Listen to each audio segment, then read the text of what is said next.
Thank you very much, and I think this was a very interesting demonstration on the use of OCT, and I totally agree with you, as you will see. I will try to give a little bit more of an overview on the use of OCT, what it can provide to us, so I will give you a little bit more insight how much it can be seen and it can be observed by using this technology. We just had, I would say, wonderful demonstration of two good examples on how it can be used. These are my general disclosures. Let's go back a little bit, and when we talk about revascularization, one of the classical studies we have, and probably one of the most relevant studies that provided actually a lot of evidence for the guidelines, is the Syntax trial. And I will not go into details, but two important conclusions from this trial. These are not the conclusions from the trial, so if I can have the slide, is the two main complications, so the myocardial infarction and repeat revascularization, which are two of the clinical conditions that we really want to prevent or to reduce as much as possible, although we know that this will happen in a certain percentage of patients. And the main question here is how can we use some of the new technology, and particularly the imaging technology, considering we have now new generation drug-eluting stents. We just saw beautiful examples also of BVS. How can we avoid unnecessary stent implantation? And here the use of functional assessment with FFR and IFR have helped us to select better the patients. Then how to avoid undertreatment of hemodynamically significant lesions also by hemodynamic assessment of these lesions. And what is the topic of this discussion now? How can we optimize stent implantation so we can reduce the number of patients that will do repeat revascularization and reduce the number of patients who will develop either stent thrombosis or acute coronary syndromes. If we look at the guidelines on the indication for revascularization, we can do this for prognostic terms or to relieve symptoms, and there are in many cases, based on the Syntax evidence, the indications on how and when to do this revascularization. But what is important here is the clinical value of using some intracoronary diagnostic techniques to improve the way we can actually do this revascularization by PCI. And here, FFR is now considered as a 1A indication, but we will not talk about that now. The other important aspect is the use of intracoronary imaging. IVUS now is considered as a 2A indication to assess the severity and optimize the treatment of unprotected left main, and also to assess the mechanisms of stent failure, where OCT now is included as a 2A, which means it should be used when there is an evidence of or suspicion of stent failure, as we just saw in the examples that were previously shown. And then it's considered as a 2B, which means that it may be used in selected patients to optimize stent implantation. And for the moment, these are the indications in the guidelines. And you can see that the level of evidence is C, which means that it results from the consensus among the experts, not a lot of evidence of data to support these recommendations. But let me give you a couple of examples on how the use of OCT can actually be helpful. This is in the setting of an acute coronary syndrome. And in this case, we have a patient who presents with a STEMI. And in this case, what happened was that the patient had a clinical presentation, but when OCT was done, instead of having a ruptured fibrous cap, there was actually an eroded fibrous cap. And what is the consideration now is that probably in these cases, we don't even need to stent. If there is no evidence of rupture, and if there is no obstructive lesion after you do the aspiration of the thrombi, which again is something that we can discuss, and if there is only erosion demonstrated by OCT, maybe these patients will do well only with dual antiplatelet therapy and antithrombotic treatment. And this is actually what is the basis of this study.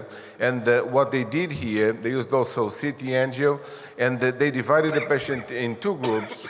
So one group, they underwent just dual antiplatelet treatment. It's a small group of patients. There are actually ongoing trials trying to look at this problem. And basically what they've demonstrated was that after a medium follow-up of about 2 years, target lesion revascularization was performed only in one patient in group 2, which was the group that was treated only with antiplatelet treatment. Again, these are patients that by OCT, they do show only erosion of the plaque, no rupture, and no limiting lesion, flow-limiting lesion. And in this case, no myocardial infarction, heart failure, or deaths occurred in either group. And again, this opens the way for a potential change in paradigm in the treatment of acute coronary syndromes in this specific subset of patients. But let me give you a little bit more now on the use of OCT and how does it compare with some other imaging modalities. Well, as we know, the imaging source and the physics that is behind OCT is near infrared light, so it's light with ultrasound is ultrasound.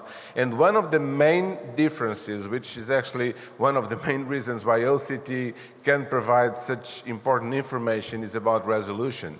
So the resolution of OCT is about 10 to 15 microns, which compared with ultrasound, which even with 40 megahertz transducers, the best we can get is about 150, maybe a little bit less if you go up to 40 or 50 megahertz, and which means that it's about 1/10 the resolution of better of the OCT when compared with intravascular ultrasound.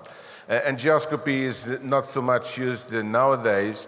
There is now some new infrared light and near field, this new technique, which is still a research technique that can provide also important information. But today we'll be talking about the use of OCT. So let me tell you a little bit about how much we can get with this technique. We can basically get like slices, like doing in vivo histology of the coronary arteries. So it's really fantastic, and the ones familiar with this technique, it's really amazing the amount of information that we can get. And we're basically doing slices of the coronary arteries in vivo, like tomographic slices, but with very high resolution. It's like looking at histology in vivo. This is the normal appearance of the vessel wall of a coronary artery with the 3 layers. This was actually reviewed on the expert document that I was part of. There were a couple of papers that were published a couple of years ago, which summarized a lot of not only the technical part, but also some of the indications that currently exist for the use of this methodology. So to summarize how much it can help us for pre-PCI, and I will show you then some examples, it can help in the lesion assessment, to look at the extent of the disease, for instance, to look at plaque morphology, to look at the identification of thrombus and assessment of aspiration, like the case I showed you of a patient in the setting of acute coronary syndrome, and also to guarantee that there is a full coverage of lesions in PCI, which may be important in drug-eluting stents, and now with BVS it could also be an interesting group of lesions to look at. This shows a nice example of how you can separate diffuse from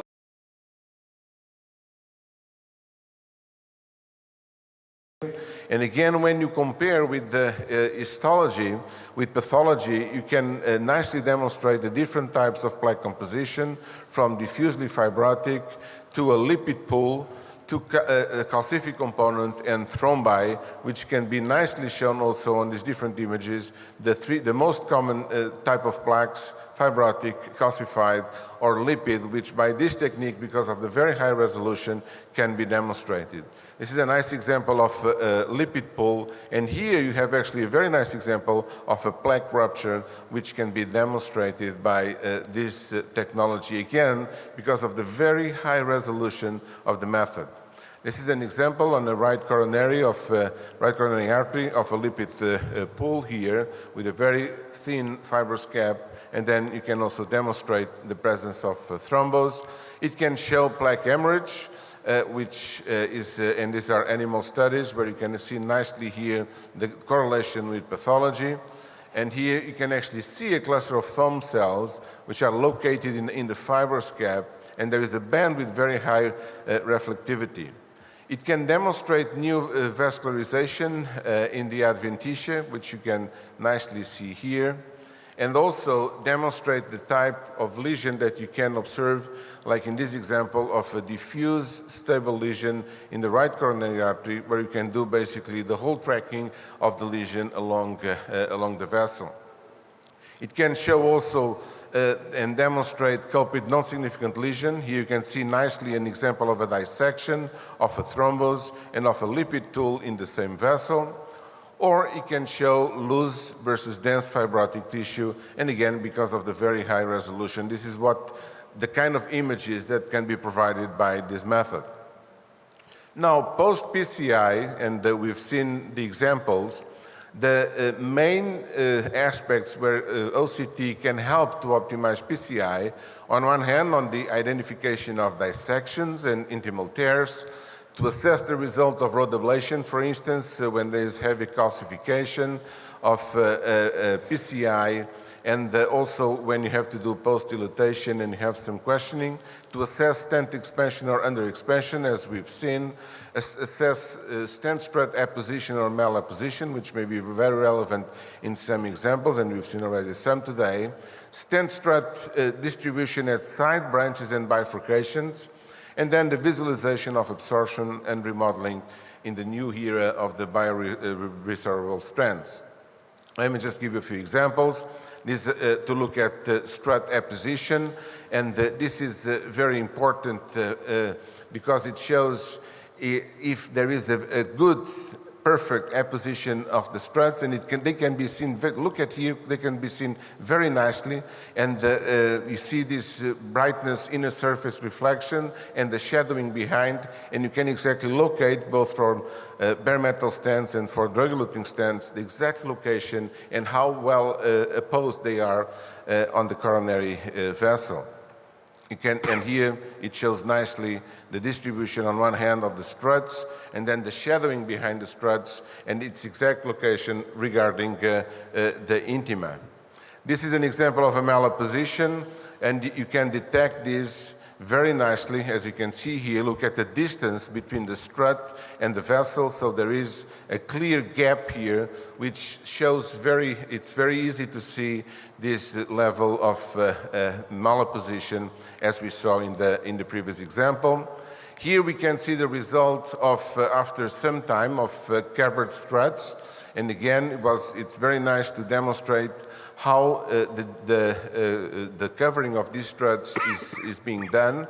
And this was actually the technique that made it possible to see the natural history of this covering of the struts. And then the examples where you have uncovered struts, as you can see nicely here. You see the covered struts here and uncovered here.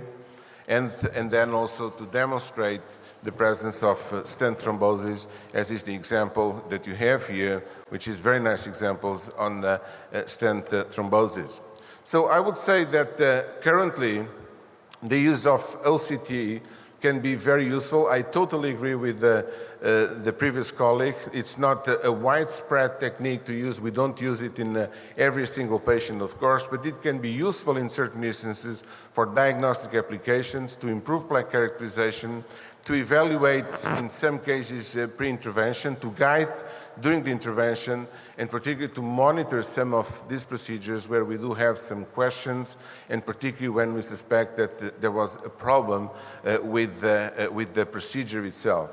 And it may be also useful in the assessment of outcome following intervention. There are some ongoing studies, and actually there's already a little bit of data in this regard, and I think that also one